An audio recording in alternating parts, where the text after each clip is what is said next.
8 Willis Street and Stewart Dawson's Corner is a remarkable fusion of two formerly challenged properties, propelling the design team to new heights of innovation in decarbonisation, seismic resilience and heritage preservation. The outcome is Wellington's first built 6-star Green Star building and the creation of a people-centric workspace that resonates with cultural narratives such as Manaakitanga and Kaitiakitanga. Ian Bowman, a recognised heritage architect, hailed the project as a heritage masterpiece, preserving Wellington's rich architectural history. Moreover, the project boasts a 38% reduction in overall carbon emissions over a 60-year lifespan, setting a benchmark for sustainability in New Zealand's built environment. 8 Willis Street and Stewart Dawson's Corner confirms commercial imperatives can go hand in hand with innovative design, environmental stewardship and cultural integration, helping shape vibrant urban spaces for generations to come. Kia ora, greetings from New Zealand. My name is Donovan Wick. I'm from Argosy Property, the developer of 8 Willis and Stewart Dawson's. I'm grateful for this opportunity to share our project sustainability story with you. To give you a bit of context, 8 Willis is the glass box that you see to the left and behind the heritage building, and Stewart Dawson's is the heritage building there. I'd briefly like to first introduce Argosy. We're a publicly traded real estate company in New Zealand with a portfolio value of $2.2 billion. We started our sustainability journey in the early 2010s, delivering our first Green Star rated project in 2014, and we've never looked back. We've matured into a sustainability leadership role in New Zealand's property industry, being the first to implement a number of initiatives, including green bonds and the appointment of a head of sustainability. We're actively transitioning our portfolio to a green-rated status. 8 Willis and Stewart Dawson's is one of these green-rated transitional assets. Let's get started into some context on the project. The significance of the project site dates back hundreds of years before our project. Prior to Europeans arriving in New Zealand, the area was a thriving settlement of indigenous Maori peoples. By 1840, Clay Point, a beachfront site, had become the heart of European Wellington. They're circled in red. 60 years later, the site saw reclamation of the harbour and the construction of 3 Victorian masonry buildings known as Stewart Dawson's Corner. The beachfront, you can see in that photo on the right, is the red line there, so it used to be beach right up to the front door. Fast forward 115 years and the city's grown up around Stewart Dawson's Corner.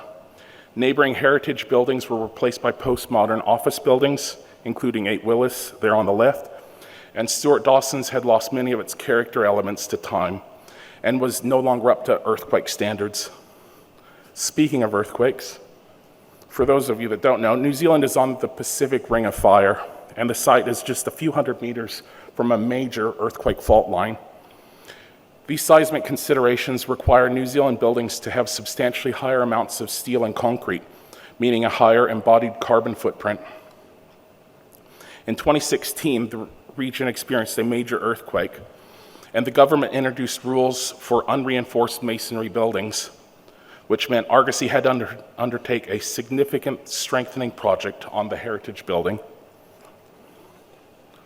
So here we go. Welcome to Wellington, the capital of New Zealand. As you can see, the CBD is tightly fitted between sea and hills, which results in a very unique climate that can literally see the equivalent of 4 seasons in one day.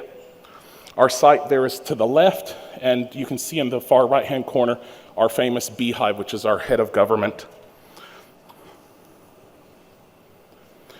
So what were the drivers of the project and its targeted outcomes? Well, we had a seismically unsafe building with a heritage protection order. We had an existing 1980s office building that was no longer commercially viable, and a government tenant that was displaced by the earthquake that needed to house more than 1,000 staff.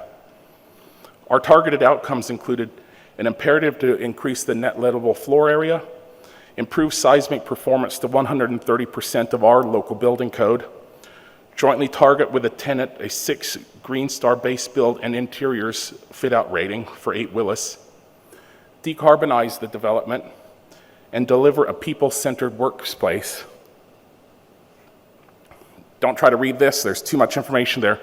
Essentially, a discussion of all these sustainability features incorporated into the development isn't possible today. Suffice it to say that to achieve a 6-star built rating, significant collaboration was required across the design, construction, and operation of the development. Having the Green Star tools and framework as a guide kept us focused on our priorities to decarbonize, improve comfort and health outcomes, and have positive social impact on our community. I'll summarize 3 of our key initiatives adopted in the project. First is the tenant's guiding principle that focused the design to create a healthy and culturally considered workplace, and our social goal of preserving community heritage. So feature 1 is the interior fit-out innovation point, Te Aronga Maori design, which was integrated with the base build works. For those of you not in the know, Maori are the indigenous people of New Zealand. Te Aronga design comprises 7 outcome-based principles founded on intrinsic Maori cultural values and designed to improve practical guidance for enhancing outcomes for the design environment.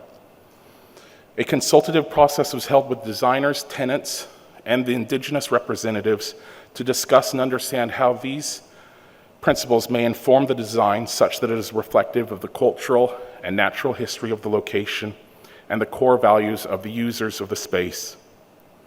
The outcome from this process was this diagram with the agreed core values and how these values might inform the design direction of the project. The values included the likes of Manakitanga, which means welcoming, or Kaitiakitanga, which means guardianship, including guardianship of the natural environment. Specific design responses flowing from these values included selection of material and color palettes reflective of the local landscape, plants, and animals. These selections were ordered in a logical vertical sequence through the building's atrium, as you can see there. These selections were applied with a focus on making a people-centered environment supportive of diverse working styles and needs.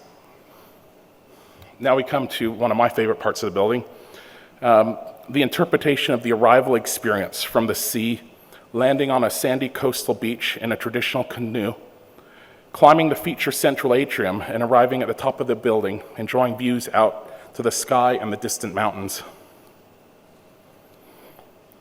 Weaving in these cultural design elements with the heritage and technological innovations of the project enabled us to deliver a workplace with meaning and purpose that attracted staff back to the office post-COVID.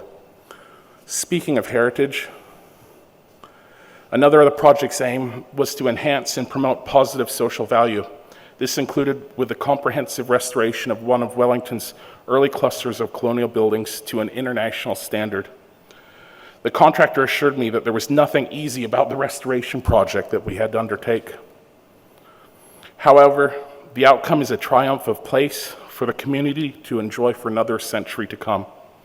We're particularly proud of the reinstated pediments that were lost in the 1930s earthquake and the detailing of the new 8 Willis facade that is sympathetically stitches together the heritage of the modern facades and the abstracted indigenous woven patterns.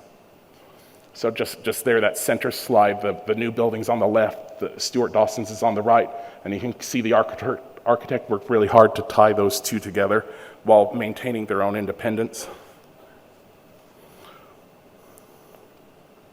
Our second feature that was critical to the success of this project was our earthquake resilience engineering solution. 8 Willis demonstrates that existing less seismically resilient buildings from the 1980s can achieve high market-leading resilience with minimal intervention in a sustainable manner. Here you can see the original building there on the left, the retrofit that we did to 8 Willis, and then on the right, that's the full context of the two buildings coming together. The outcome was achieved by using a proprietary and internationally award-winning physics-based smart design platform that was invented by our structural engineer, Becca. Through complex modeling of numerous scenarios, it was found the building only required 12 strategically placed viscous dampers within the existing structure. This solution is instead of the traditional engineering outcome in New Zealand that would have required significant amounts of concrete and steel and extensive foundation alterations. So Becca's engineering platform resulted in us being able to double the commercial lettable floor area of the building. We increased the seismic resilience of the building fourfold, well above local requirements, and we saved more than 1,900 tons of embodied carbon due to reuse of the structure. And we'll just pause here for a moment. From an end user experience, this seismic solution resulted in floor plates that were free of traditional bracing that you might see in a building. It also allowed us to install 2 central atriums, feature atriums, to open up this space, get natural light into the building, and encourage circulation. And finally, reports that we have from